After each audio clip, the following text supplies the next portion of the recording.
Namaste. Good morning. Buenos dias.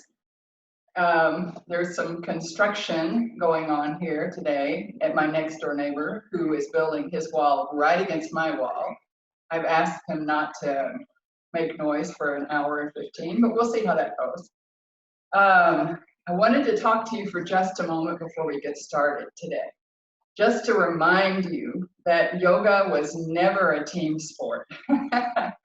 There were never a lot of people together in a classroom until Krishnamacharya in the 1920s, okay, when he started his school of yoga at the Mysore Palace. So I want us all to think that your practice is your practice. And when a teacher, me, anybody, says to do something and it doesn't feel right in your body, then you need to remember to practice ahimsa, the first principle of yoga, which is non-harming. So non-harming to yourself, non-harming to your physical body, non-harming to your mental body by going past where you know you should be stopping. So anytime that something is not right for you, don't do it. Just modify, do something different, do anything. Just dream up something in the moment. But don't do a pose if it's really not what you need in the day. The other thing I want to remind us is for women not to do inversions on your menstrual cycle. We are not sure that that causes endometriosis, but it would be a very good guess, okay? So no sense in risking it, just don't invert. We do know it causes a lot of extra stimulation, and that is not needed at that time of the month. If you have glaucoma, eye pressure problems, also no inversions. So anytime I let everybody's head go down to the floor when our bottom is up and our head is down, you're just looking forward. You're finding a place to look forward, maintain that control of your head and your bottom, always on the same plane, never with the head below your body, okay? And everybody else, inversion should be fine as long as you have a strong practice and are working on regulating everything in your body, purifying. So keeping those two things in mind, personal practice, that it's your practice, and non-harming, that you're not going to hurt yourself. Let's enter into our practice today, okay? Bringing our hands into the heart, Anjali Mudra. So taking a moment just to settle in. Notice where your sit bones are, soft gaze, or you're letting your eyes close gently. Notice where your feet are on the floor, your legs. Just noticing your seat. And then imagine you had some super glue for a moment and glue your bottom and your seat and everywhere that's making contact to the floor. And with that strong base, allow the spine to lift with the inhales. Taking 2 or 3 inhales, letting the breath expand the body, beginning to occupy a little bit of the space above your head.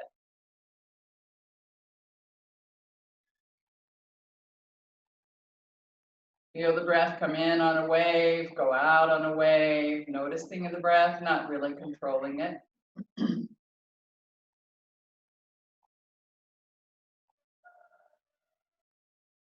And then we'll start this morning's practice with an intention. What do you need from your practice this morning? What is your sankalpa, your sacred vow? What do you need? Repeating it to yourself 3 times, and then letting that thought slip down into your heart space. To what or to whom could you offer your effort for the day?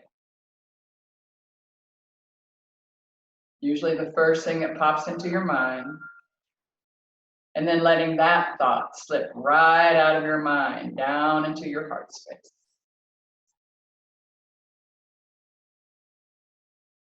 And if you can, please join me with an Om, letting the reverberation of the Om go all the way through the body. Exhaling the breath all the way out and taking in a nice inhale to chant.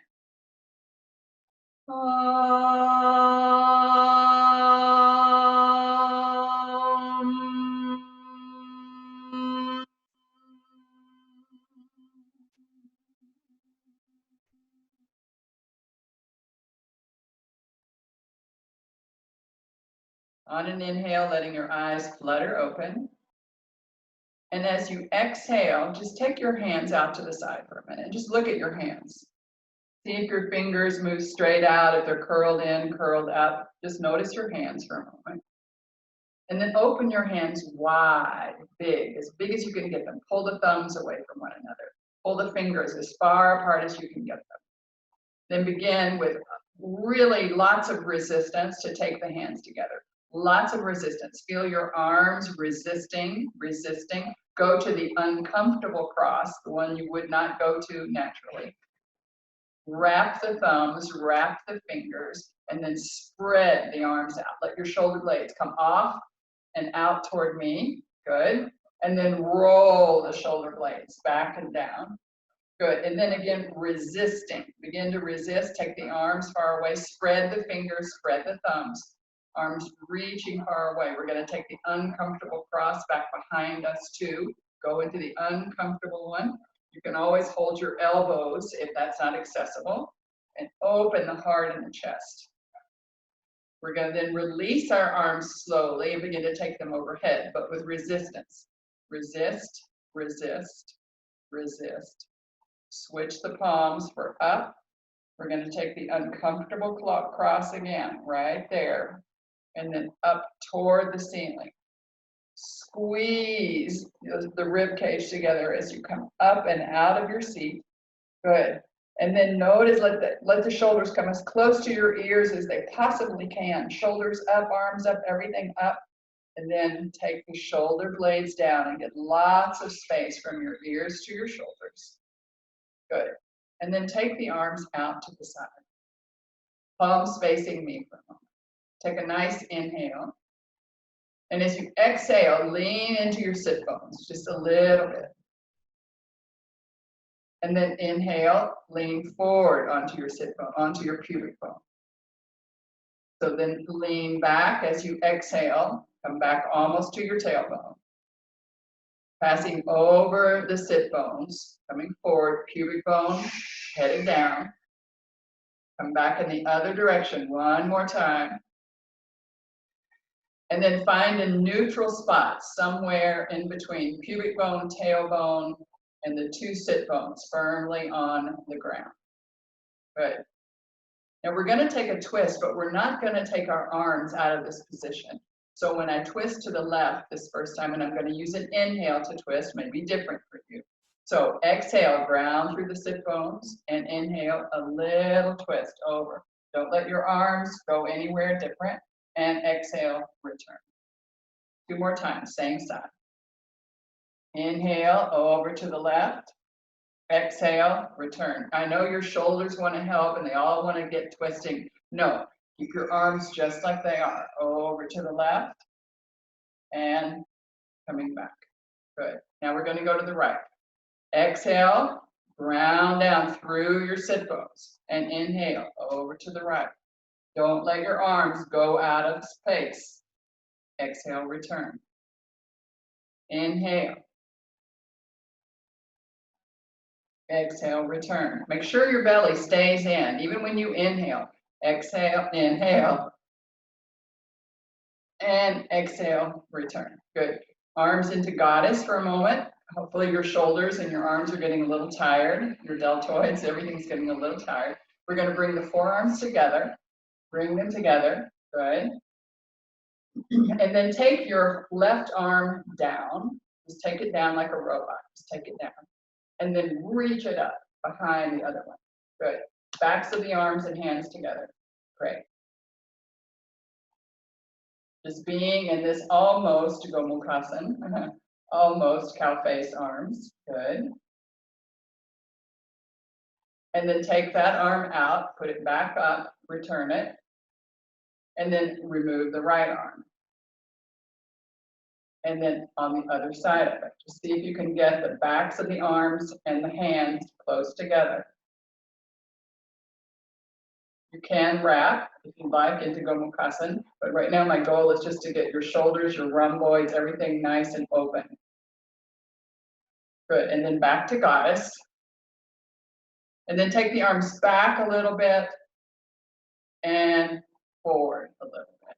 not too far, back a little bit, and forward a little bit. One more time, back and forward. And then open the arms up, nice and open, open, open. Backs of the hands to the knees, and relax your shoulders, relax your arms, relax your hands, relax everything that we just worked. Good. And then to work our legs and our hips, we're going to come on into all fours, okay? So just getting yourself situated into all fours.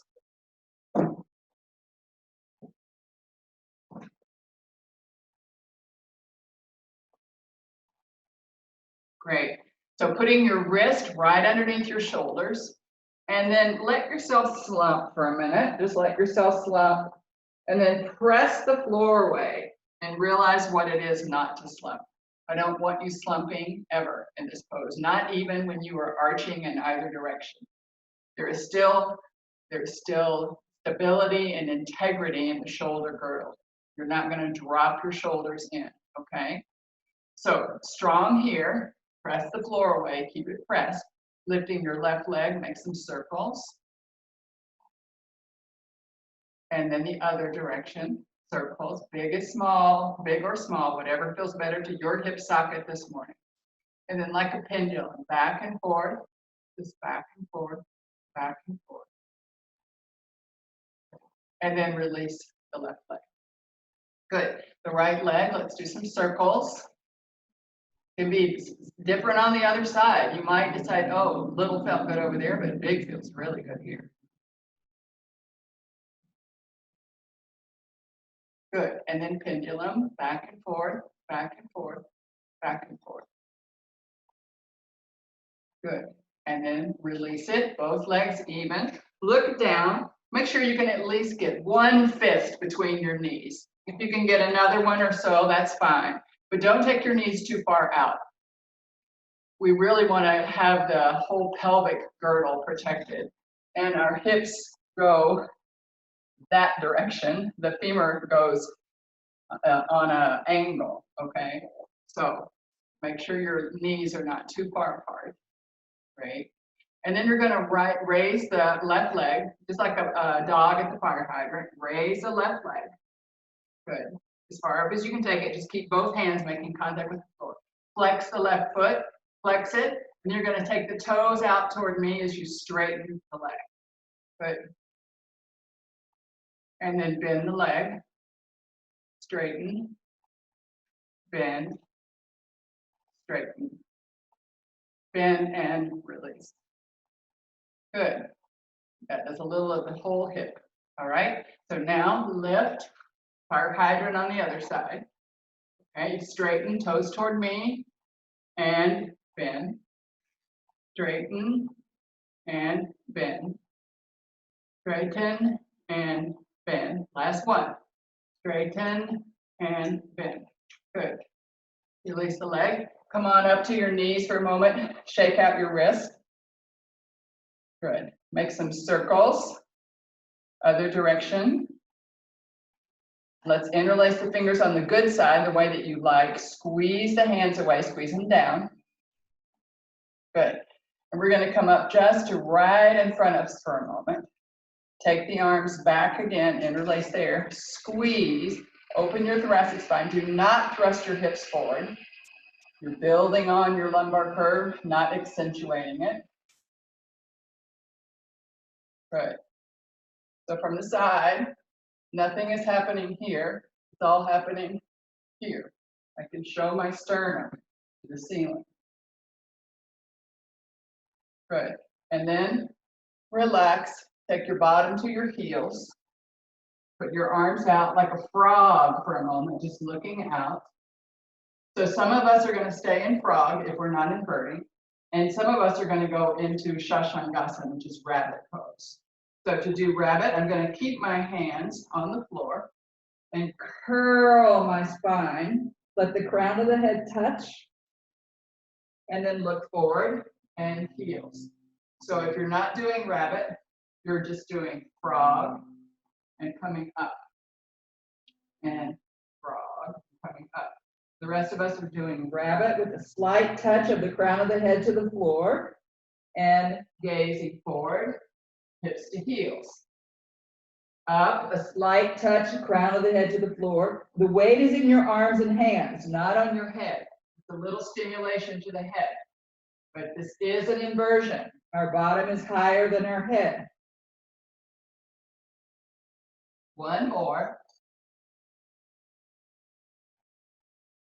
And back into neutral. Good. Finding yourself in frog. Great. And then come back up to your knees for a moment. Good. So we're going to bring our left foot out, right, front and center.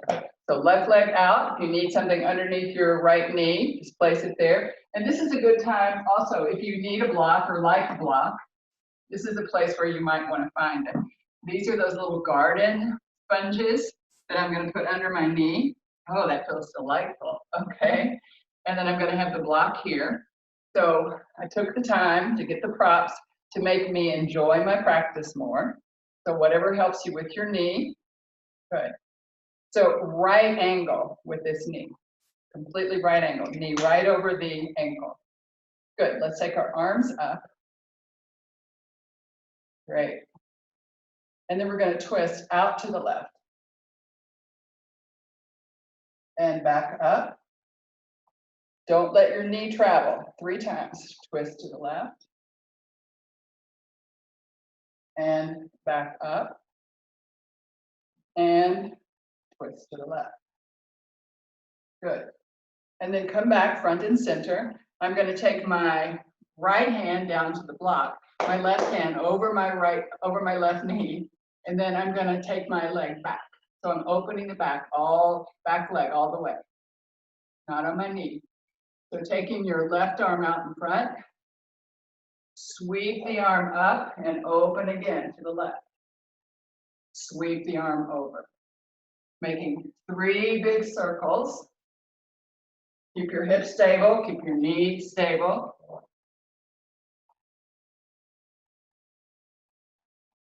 Good. And this time, while you're there, drop to your knee. So it's a lot further back, just dropping to your knee, but it's much further back than it was, okay? Bring your hands to your front knee. Good. And then we're gonna add a little bit of a back bend, but our front knee is over the ankle, and we're sure about that. But our back leg is stretched, and we're feeling a little stretch in the psoas and the quadricep, and then letting your arms lift up as you show your sternum to the ceiling, Anjaneya, the mother of Hanuman, the flying monkey. And then letting the arms float down gently. Good. Let's sweep the left leg back to meet the right. Coming up and kneeling on the other side. Good. You may need to walk yourself back where you were. Great. So now having your props ready, if you need them, we're going to take the right leg out the front, knee over ankle, completely over the ankle. Good. So just feel that space. And then arms up overhead. Take a nice inhale. Exhale, root down through your left leg. And as you inhale, twist to the right. Exhale, back up, belly to spine. Inhale, twist, keep the belly engaged. You're breathing into your chest, not into your belly. You're breathing low in the chest, right around the diaphragm. Good. And back. Great.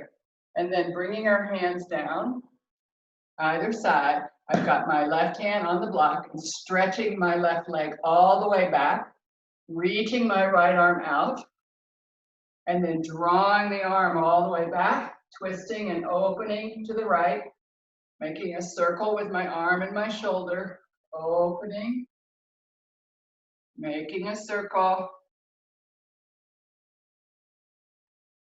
Good. Opening.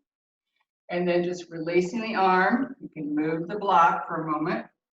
Drop to your back knee, but now it's a lot further back. Make sure that it's a lot further back. And bringing our hands to our front knee. Good. So Anjaneya Asana. So knee over ankle, everything nice and stable.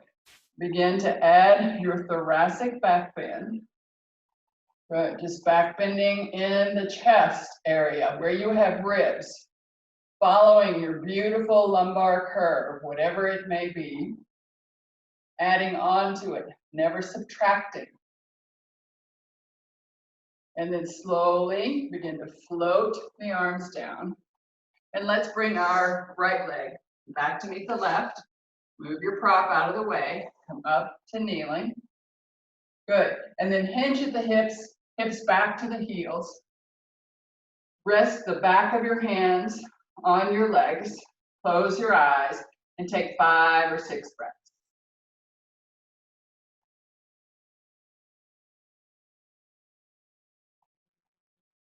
Just noticing body,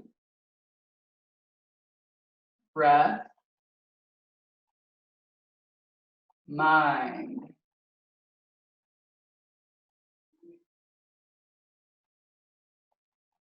There is a buzzsaw going on in the background, and I'm sure that probably Zoom loves that noise and is picking it up. So I apologize. I had to pick between a buzzsaw and hammering my wall.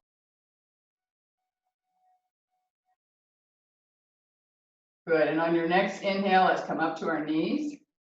Curl the toes under, come up to a toe balance. So you can use your hands, help yourself come up balancing on the ball of the foot so much. It's not the toes really, although the toes are there to support us.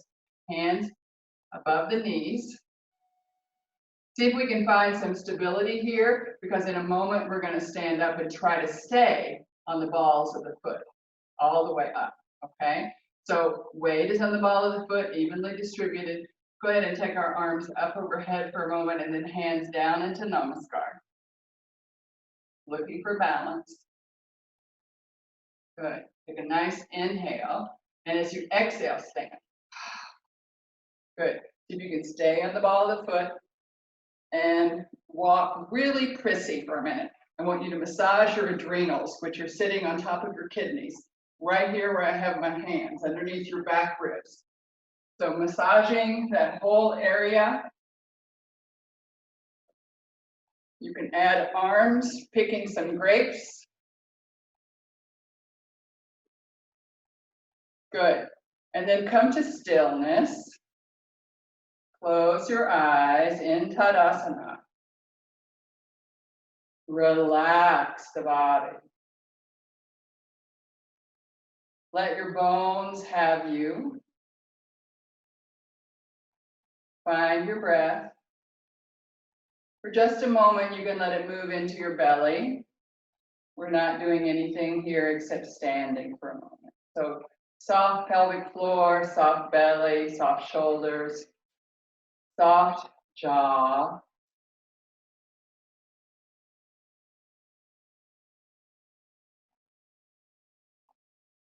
And then on your next inhale, letting your eyes flutter open, beginning to re-engage the body. So lift the pelvic floor, pull in your belly. Good. Let the quads grip to the bones. And then open ourselves up nice and wide. Good. Wiggle at the hip for a moment. Know where your hip is compared to your waist. So none of this is happening from the waist. This is happening from the hip socket. We're going to externally rotate our left leg, and that happened from the hip, okay? We're going to bend the knee, and we're going to go into a warrior two. But take just a moment. Make sure you have your belly in. Your breath is here in the chest, not up here. Here in the chest. Good. Bend the knee. Stack it over your ankle, or just shy of your ankle, but never past your ankle. So if you need to move your foot, do so. Look down and make sure you cannot see your heel, but you have a glimpse of your big toe on the left side. Good. Arms out to the side, warrior two. And then taking a gaze out over your middle finger. Good. Breathing. Find the breath. Keep the belly in. but spread your ribs as you inhale. And exhale, keep the belly to the spine. Belly stays stable throughout this entire standing practice. One more breath. And on your next inhale, straighten the leg, arms coming up all the way up. Exhale, hands into the heart. And feet back together. Good. Take the other side while I come and mute everyone because I realize I didn't do that. I'm carrying another microphone. So find your warrior two on the other side. Take those breaths.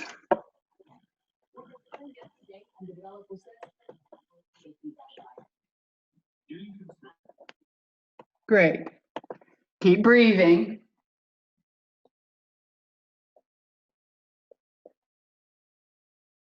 You're in your warrior two, gazing out over your middle finger and breathing. Did you check on your heel? Did you check on your big toe? Did you make sure you were well aligned before you started? An easy breath in the chest, not in the belly. Good, and then on your next inhale, let's straighten the leg, arms coming up overhead. Good, reach up, hands to the heart. Bring the feet back, front and center. Good. Bring the hands down to the hips, not to the waist, down to that hip joint. Good. We're going to take ourselves over, tailbone back, crown of the head forward. Exhale up. Good. Inhale where you are. Exhale, headed forward. Inhale. Exhale up. Good. One more time, and we're going to stay. Inhale. Exhale, headed forward. Long line of energy, crown of the head, back to the tailbone. Good. So some of us are staying right here, and some of us are going to invert. Half inversion by allowing the rest of the body to pour out of the pelvic basket. Spine rounds. Coronilla, the crown of the head toward the floor.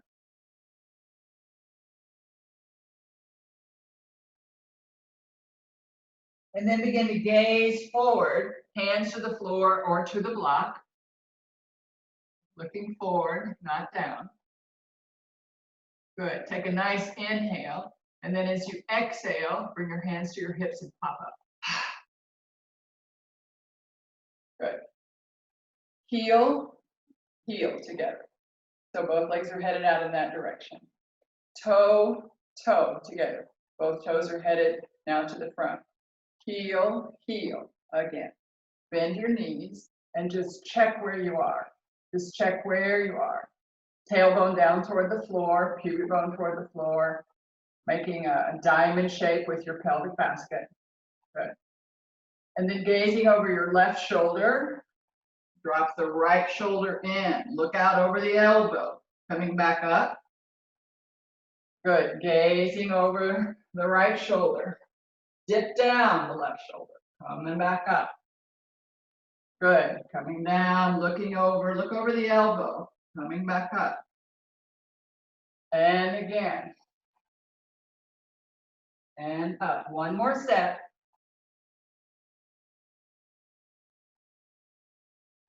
Belly stays to the spine. All right, and then straighten the legs slowly, slowly, slowly, toe to toe. Good. Press into the feet. Lift the toes. You're in this wide A shape. Lift the toes. Ball the foot down. Arches lifting. Both sides of the feet have arches. Good. Little toe mound, big toe mound, firmly down. Toes have lifted, lifted, lifted. Don't let them go.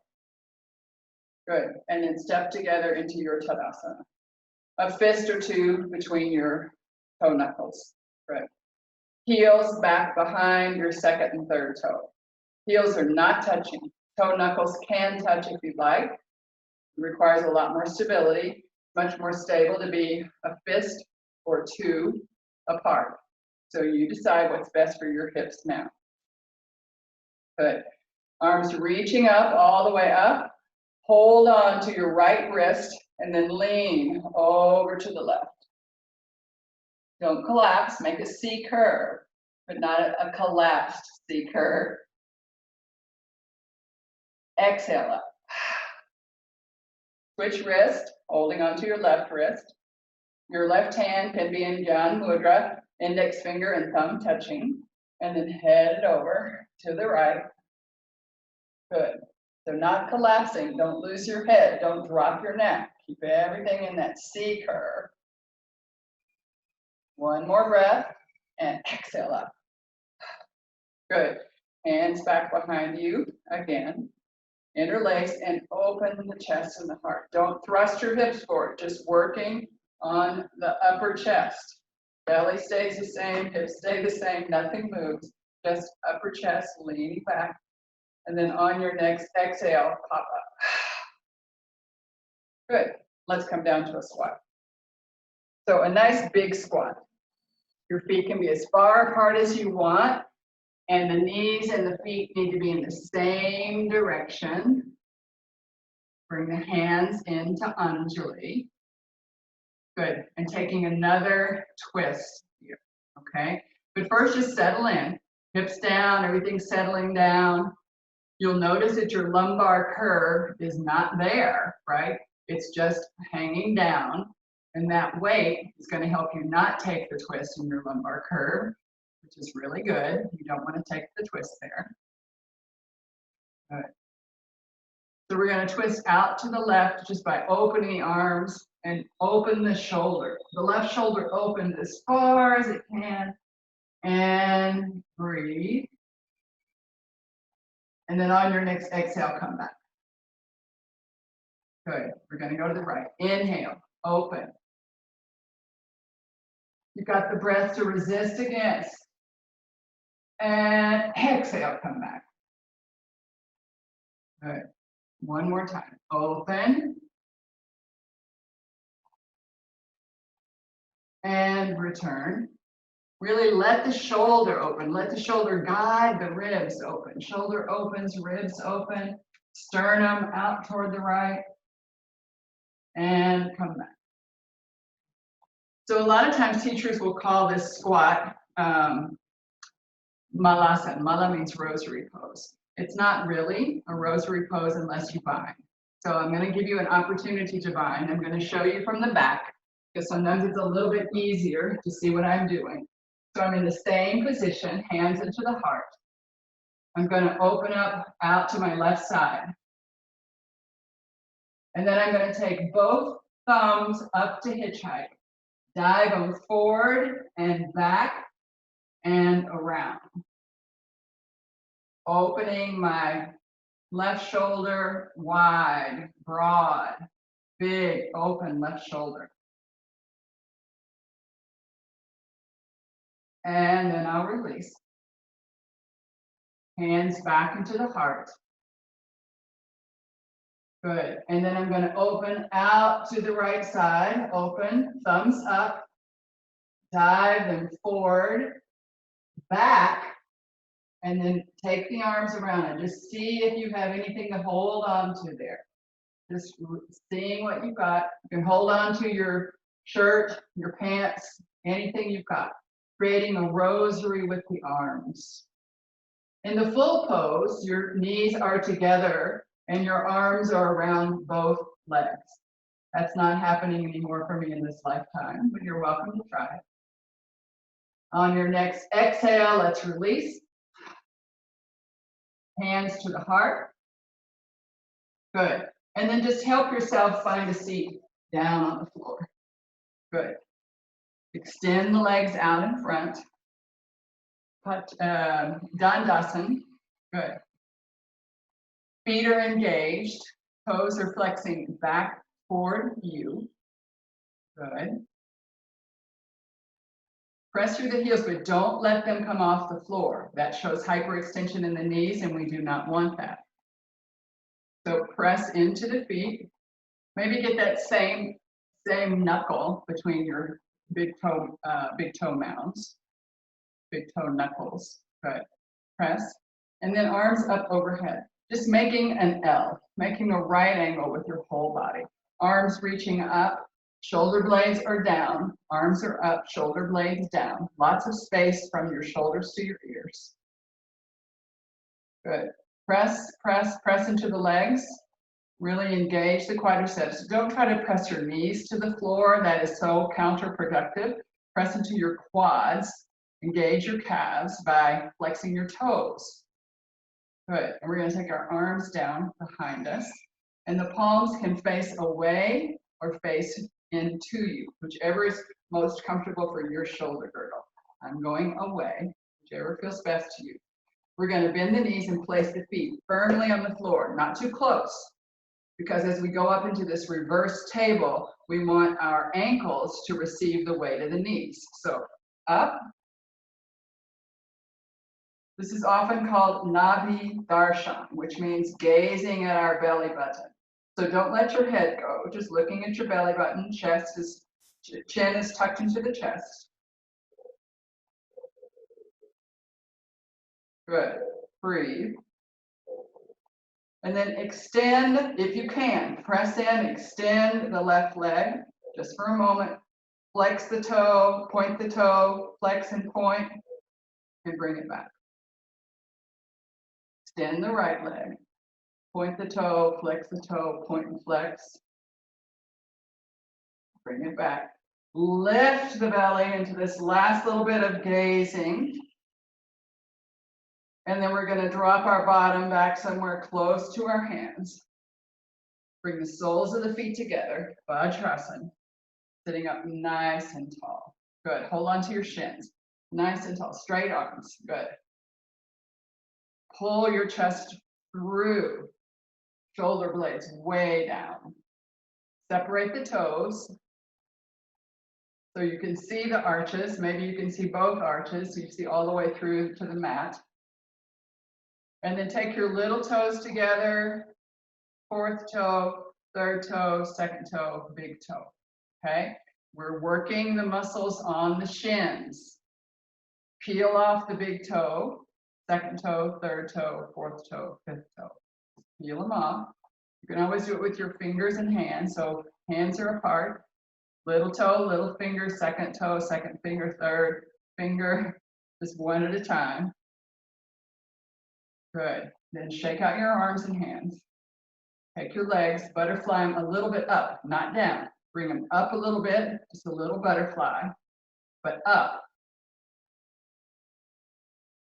Good.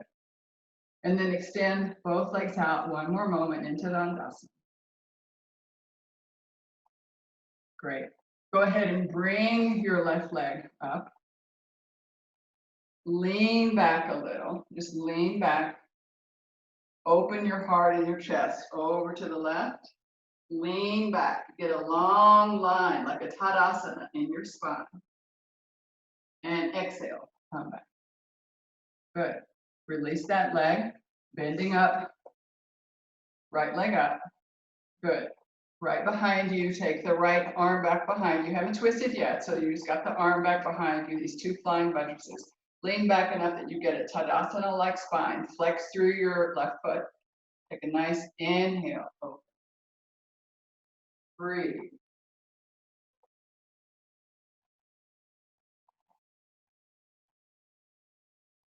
And on your next exhale, come back. Good. Release the leg. And we're going to make our way down to the floor. So if you have a block and you want to take it with you for an inversion, please do that. Okay. When we go down to the floor, I don't want you looking at the screen. So if you have any doubt, if this is your first time to practice with me, please just sit there, watch what I'm doing, and then come down. You really compromise your carotid artery if you're laying on the floor, bending your neck fully to try and see what I'm doing. So please just watch once, and then we'll do it, and then do it with us, okay? So I'm just lying down. So this is called often bridge prep. So all I'm doing is have my feet underneath my knees, And then lifting for a diagonal line and lowering 3 times. So you'll lift and lower 3 times. And then once you're on your 4th time, coming up to stay, you're gonna really press your arms into the floor and lift your chest. So arms and back of the head press into the floor, then you need to move your head, look up a little bit, look back, and come into your bridge pose. So you can have robot arms, you can put your arms down on the floor, you can put your hands and arms underneath you, whatever supports your bridge pose. Bridge is an inversion. So maybe all you needed to do was a little bridge prep and then go into an easy Shavasana, or take your inversion, your slight inversion here. This is good for everybody. Women on their cycle, people with high blood pressure, and even better if you've got a wall there that you can just rest your legs on, okay? Legs up the wall. For the rest of us, if we have a block handy after our bridge pose, we're gonna drop our hips down onto the block, raise our legs into Viparita Karani Mudra. So this is the moment, if you have an inversion in your practice, headstand, shoulder stand, Viparita fully without the block, please feel free to take that. So let's do our bridge. 3 press. Up, exhale down. Inhale up, exhale down. Inhale up, exhale down. Inhale up, stay up. You can bend your elbows, hands toward the ceiling, press into the elbows, the shoulders, and the back of your head, and lift your chest.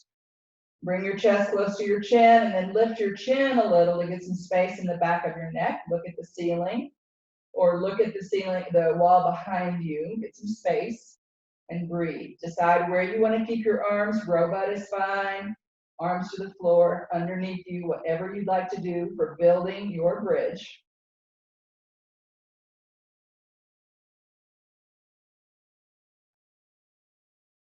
Breathing in your bridge. And then finding your block, placing it underneath your hips, lifting your legs for Viparita Karani Mudra, or any modification. Remember what I said at the beginning, ahimsa, non-harming. Love yourself, love your practice.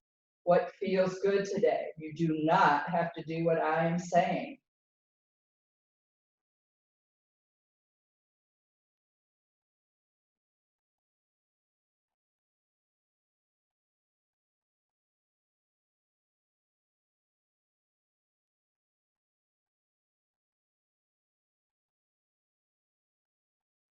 Couple more breaths.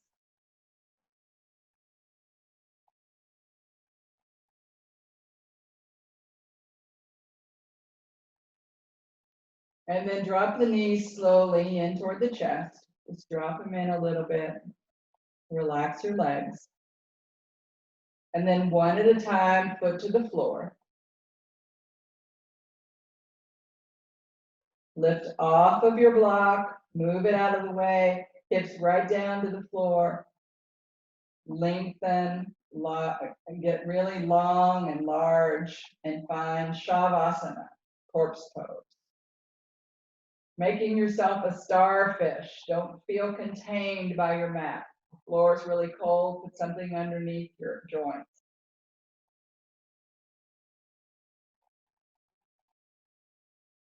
If you have an eye pillow, or drape a scarf across your eyes, going inside. No changing it, just beginning to notice the smoothness, the softness, the superficiality of the breath. Just enough to sustain you.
Slowly and gently, bringing your awareness into the breath. Find it again. Don't change it yet. Notice the quality. Notice the quantity.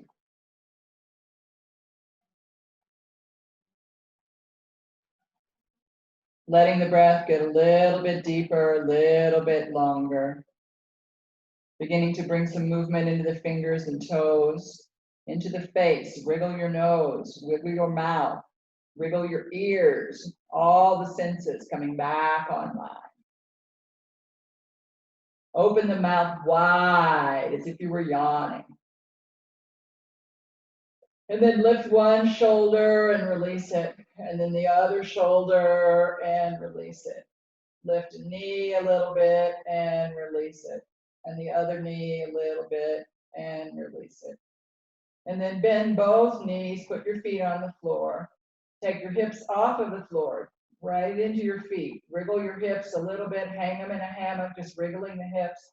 Shift them over away from me, set them down. Drop your knees over toward me and roll your shoulder over into embryo pose, all curled up, safe and secure. I love that every time we do our practice, we go into corpse pose where we can leave behind anything that no longer serves us. And then we curl up into embryo pose where we have this whole range of new possibilities. Bringing new life, new form, new everything into our life. So taking the upper arm and placing the hand somewhere close to your face, stack the elbow on top of the wrist and begin to press the floor away. Keep your chin tucked into your chest. Head is the last thing that comes up. Just walking yourself up to a comfortable seat. Stacking the head on top of the spine, last thing.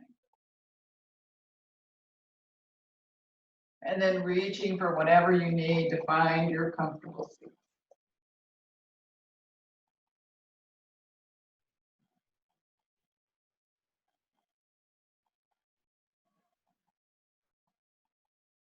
Good. Coming up into your comfortable seat. You can be on your heels, sitting in Sukhasana, sitting in lotus, anything that's a comfortable seat for you, just anything. Nice, comfortable seat. Exhale the breath and feel solidity in the sit bones, in the legs. If you need a prop underneath your knees, place something there so you aren't just hanging in space. Give yourself the support you need, physiologically, spiritually, emotionally. Give yourself the support you need. Tall spine. We're gonna go to one of the most basic practices, the nadi shodhana, cleansing of our nadis, cleaning out our energy channels, balancing left to right, moon to sun, balancing feminine, masculine, balancing our whole body, balancing the whole person energetically. So as we do this practice, if you aren't familiar with it, just do the best you can. It uses a full yogic breath, and if you don't know what that is, also just do the best you can. And those of us who know the full yogic breath, that's the breath we use. Exhaling, belly to spine, inhaling, belly releases, and that same inhale rises up into the chest. And then exhaling slowly, letting everything come back, little belly to spine. Okay, so it's a two-part inhale, belly, chest, and a one-part long exhale. Subtle enough that Babaji would say you can have a feather in front of your nose and it wouldn't move. So we're doing a very subtle version of Nadi Shodhana. Right hand in Vishnu Mudra. This time I am not mirroring you. So you're going to have your hand on this side. Good. Okay, tucking in the middle and the index finger. So you can either use this mudra of Vishnu or the mudra of putting the two fingers at the third eye. Your thumb is going to close off your right nostril, ring finger, left nostril. And we're going to take the breath through in a horseshoe. Just like that. We're going to start with the left and end with the left. If your arm gets tired, get your arm in a place where your shoulder isn't all hyped up. If your arm gets tired, just support it with the other hand for a moment.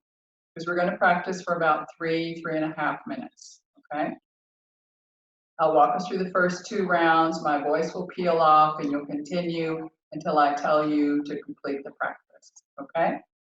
So beginning with an exhale, exhaling the breath all the way out.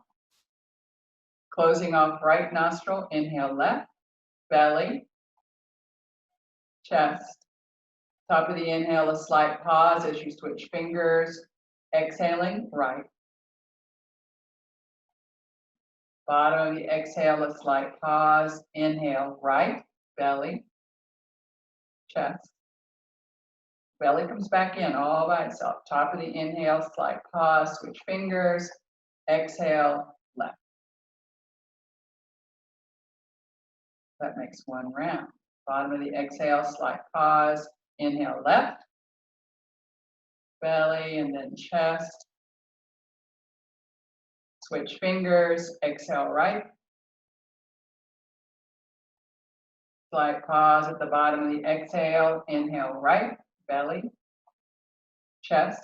Notice how the belly comes in when the chest expands. At the top, switch fingers, exhale left. Continuing on at your own pace.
Taking the time to complete the practice with an exhale out your left nostril.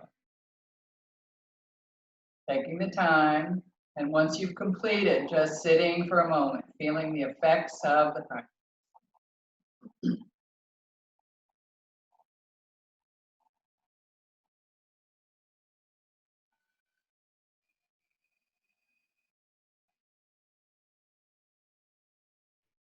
Just noticing body, breath, mind.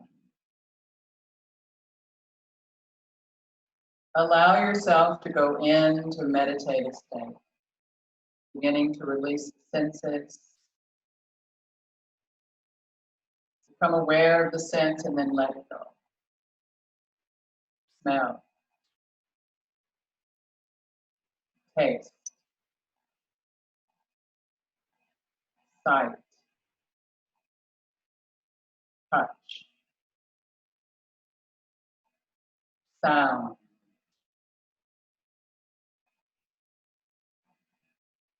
The only sound, the sound of my voice guiding you through the meditation.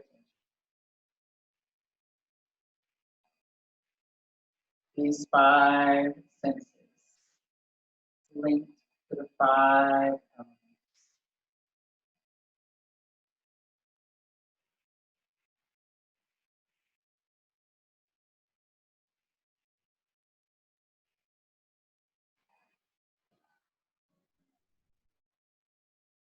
Thoughts come into the mind, let them go.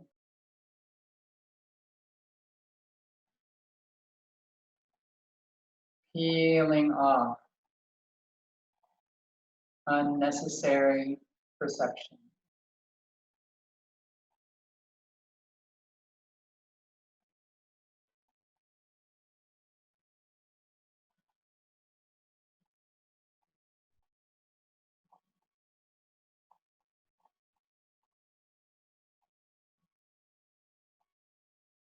And then using the mind, manas, our recording faculty,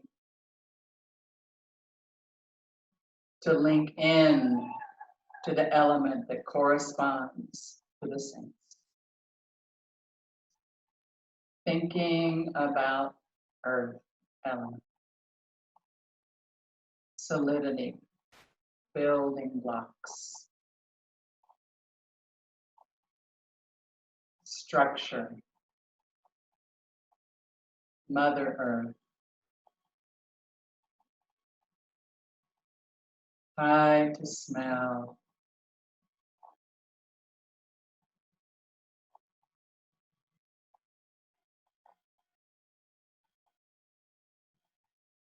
remembering water, liquid, fluid, moistening, water, tied to taste.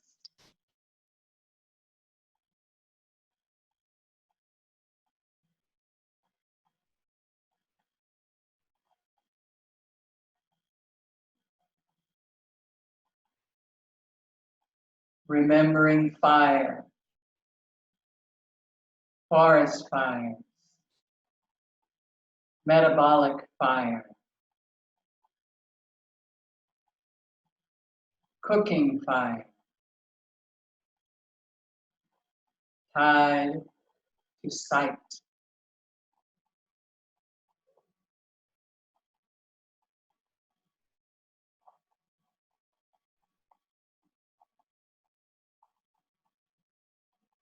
Remembering air, movement, breeze,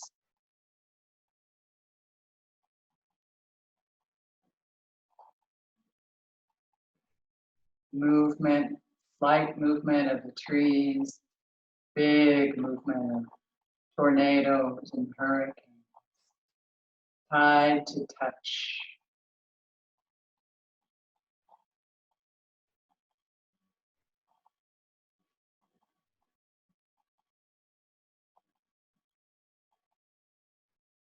Remembering space, ether, the openness in which creation happens.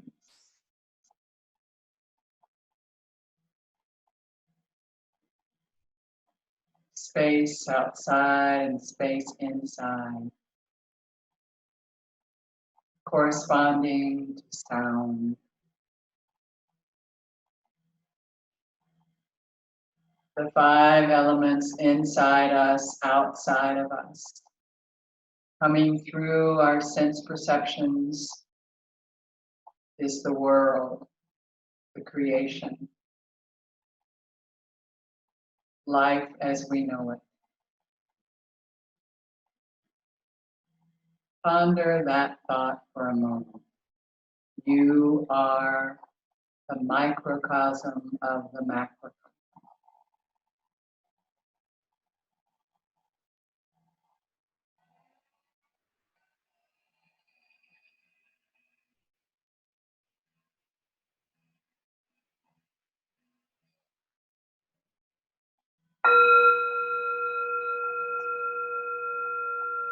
Bringing our meditation to a close.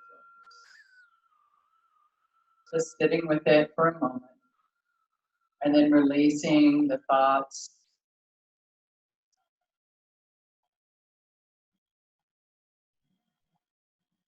Bringing the hands into the heart, Anjali Mudra. Remembering our intention and our offering. Letting those 2 thoughts, ponder them for a moment. Remember what you intended. What was your sankalpa? What did you repeat 3 times? Repeat it again to yourself. To whom? To what was your offering? Why did you offer to them? for it? What was needed? Why? Ponder it for a moment. And then letting these thoughts go for the rest of the day. Just let them slip out of your mind, down into your heart, and out of your heart into the palms of your hands. Symbolically lift them up and let them go off into the universe. Just letting go. Bringing the hands back into the heart. Hari Om Tat Sat. Namaste.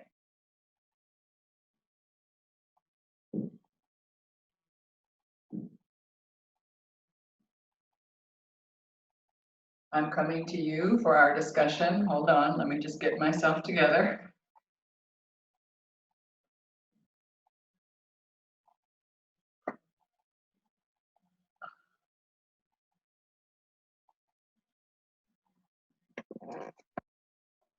Good morning. Hi, everyone. Nice to see you. Let me get here where I can see more of you. And then let me give you back your space of being able to talk. I'm sorry, I forgot to do that first thing this morning. That's what happens when you don't give classes every single day, right? You get out of practice of what Zoom needs. Okay, now everyone is able to unmute and speak as you would like. How is everyone this morning? It's nice to see you. I'm glad you're here. Really nice to see you all. Yeah.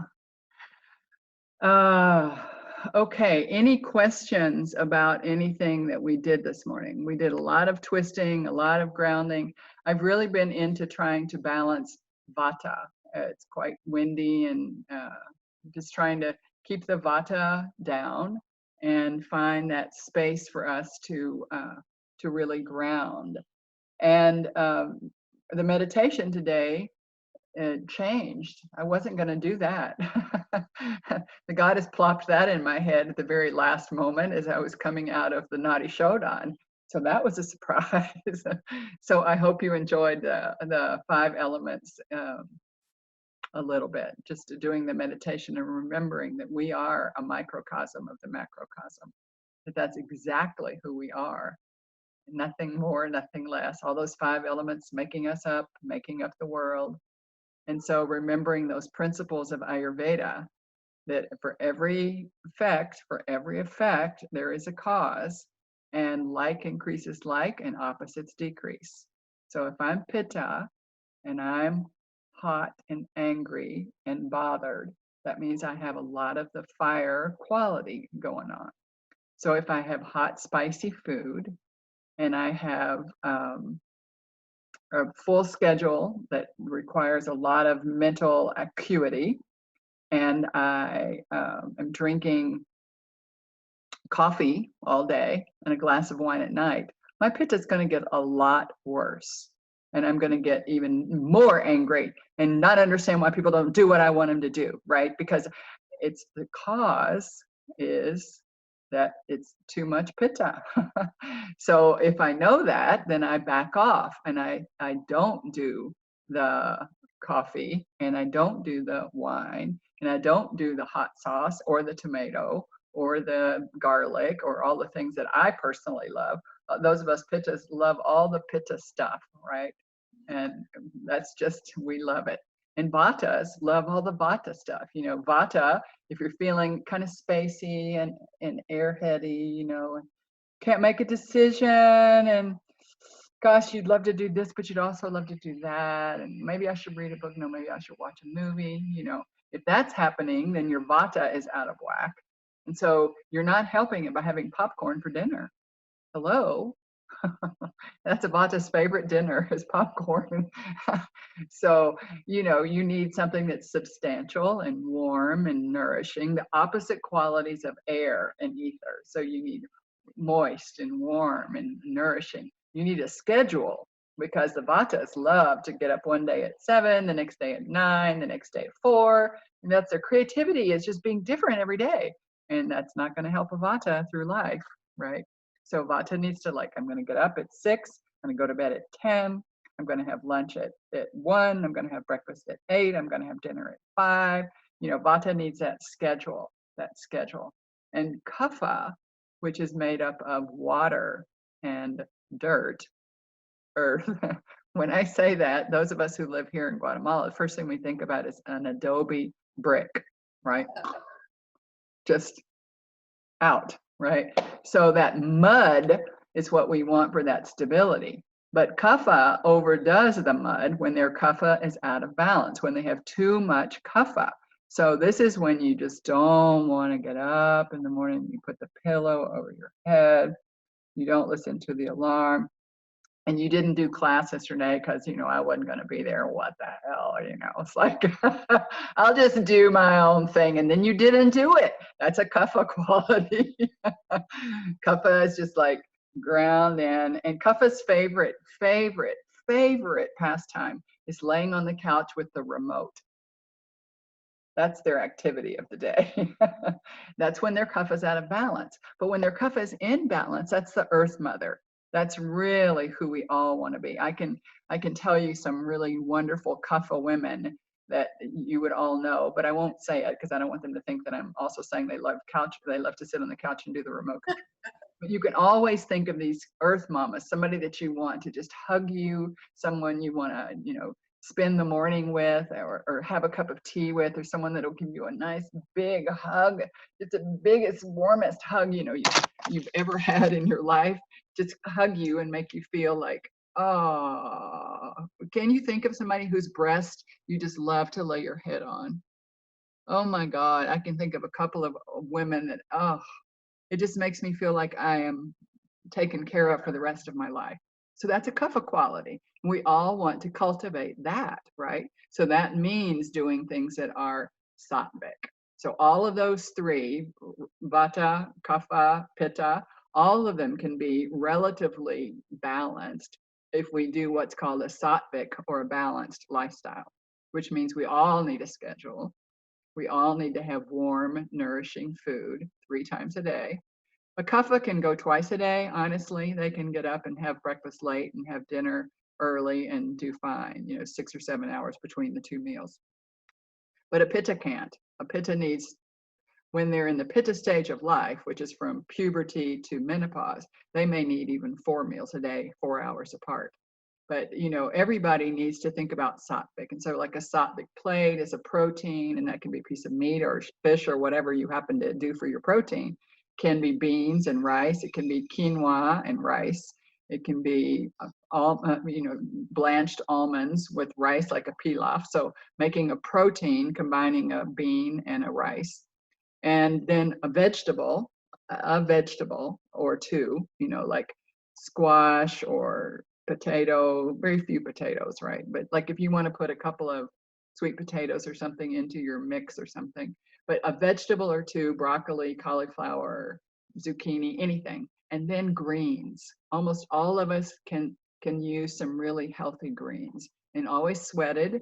Only pitta can really have like about 20% of his meal be fresh greens, And here in Guatemala, fresh greens are always a little questionable unless you know exactly where they're grown and where they're coming from. So, but a balanced diet, and not necessarily hitting yourself with fruit first thing in the morning, which is a big blood sugar rush. So, those of us who used to get up and have orange juice in the morning, that's a big no-no. You can have a lemon water, because that's really, lemon water itself is got its internal property is sweet. So like have a little lemon water, but light, like squeeze half of a lemon, not one of those huge lemons, into a glass of warm water and drink that first thing in the morning. That's so funny. It told me my internet connection was unstable, and I have 60 gigas. I just got an upgrade to 60 gigas and it's unstable. What about that? I'm going to call and complain because tomorrow I teach in the morning from 8 in the morning, and well, for here, Guatemalan time. In California, I'm teaching from 7 in the morning to 5 p.m. tomorrow, Saturday and Sunday. And that unstable internet connection is why I spent all this money on getting this big stuff, and I still have unstable internet. How is that possible? Okay. So Vata, Pitta, Kapha, always doing Sattva will be balancing. And what does Sattva mean? So we have Rajas, activity, Tamas, inertia or stability. And then we have Sattva. So it's these three gunas, the three perfect gunas that are in our creation of material, of anything that's matter, has stability, action, and balance. And our whole life is spent balancing tamas and rajas so that sattva can reign. Sattva can be of utmost balance. So rajas is activity, tamas is stability.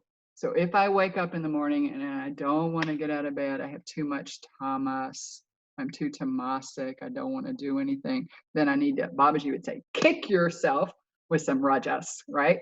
I need to just go ahead and get up and do a couple of half sun salutes or something, you know, get myself going, because I know that I'm about to go down that tamasic path of getting back in the bed under the covers and put the pillow over my head.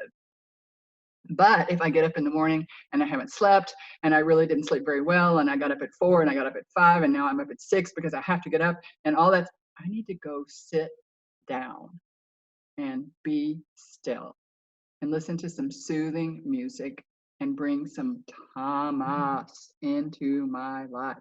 I need to stop it. And the only way to do it is to stop it, right? So take what was there and fill it with something else. So if your mind is racing, put on Deepak Chopra and listen to him for a little while. Just let that lulling voice he has helps to really soothe you. You sit and I'll mind the time. A slight bell will ring. You know, it's like, oh, I love his voice. So that would be something tamasic if I woke up feeling rajasic. All day long, all we're doing is balancing tamas, rajas, tamas, rajas. And so how do we do that best? By looking for that sattvic balance to start with. Okay, that's my little Dharma talk for today. Anybody? Yeah. Oh, thank you, Aman. Thank you. Thank you. Many blessings to you. Is it kapha? How do you cultivate that? How do you cultivate kapha? Yeah. Yeah, so you have no cold food. You don't have any of the kapha, you don't have the kapha things. So too much, you want to have kapha, which is solid, right? So kapha is cold, right? So you can have cooler things to do kapha, but you don't want to have, you want to find that happy medium. Like if you go over into too much kapha, because kapha is guru, it's heavy, right? It's thick, it's cloudy, it's cold. So if you go too far over into there, if you're not that, then you end up getting a sinus infection or, you know, a lot of mucus in the back of your throat, because too much kapha will be caused by lots of cheese, lots of dairy, lots of sweet, lots of dessert, lots of just heavy, too thick, too cloudy. So you do want to do that a little bit. Like you want to have a nice thick warm soup instead of with no chili sauce in it, right? So you want to have things that are thick and cloudy and nourishing. You don't want to have it depends on what you are, because it's different if you're Vata, because Vata shares a couple of qualities with Kapha, than if you're Pitta, which really doesn't share anything at all, right? So I didn't think I was very Kapha at all, and then I realized that I really am. But Kapha is not something that you usually like to brag about, because when everybody's talking about it, it's like, it feels like it's like heavy and overweight. And that's the tendency, is heavy and overweight if your kapha is out of balance, but it doesn't have to be that way, right? It really doesn't. I saw a chat. How can you find out if you are Vata Pitta Kapha? Right, everybody is somehow. You can have an appointment with Jen, who's on here. Any other practitioners on here? There's Jen. She's waving at you if you're in Galaxy mode. She's a practitioner and she's got her student externships right now. and I'm one of her supervisors. And so you could go to Jen and she could have her learning experience along with you, and then I can supervise. So wouldn't that be fun?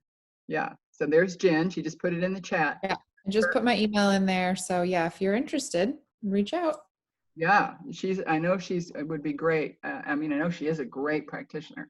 So, and then you get her and me. Woo! Yeah. So if there's nothing else, I know the guy, I told him to please stop between 8 and 9:15, and it looks like he's done a really good job of doing that. Praise God. He's not hammering on the wall behind me. So to all of you, thank you so much. Thank you. Yeah. Thank you. It was my internet telling me it was an unstable connection, but that's just really weird because, like I said, I now have, well, I haven't paying for 60, but every day when I turn on the speed test, which is the first thing I do in the morning, I have 80. It was kind of weird that I didn't have any. Thanks, Kamalesh. Yeah, thank you. Okay. Thanks. What do you do when you have poses with deep knee bends? One of the things you do is have a sock handy, a little tiny sock, and you press that sock up into the back of your knee. You take the sock literally and put it right there. Not a big sock, like a little tiny sock. You roll it up and put it in the back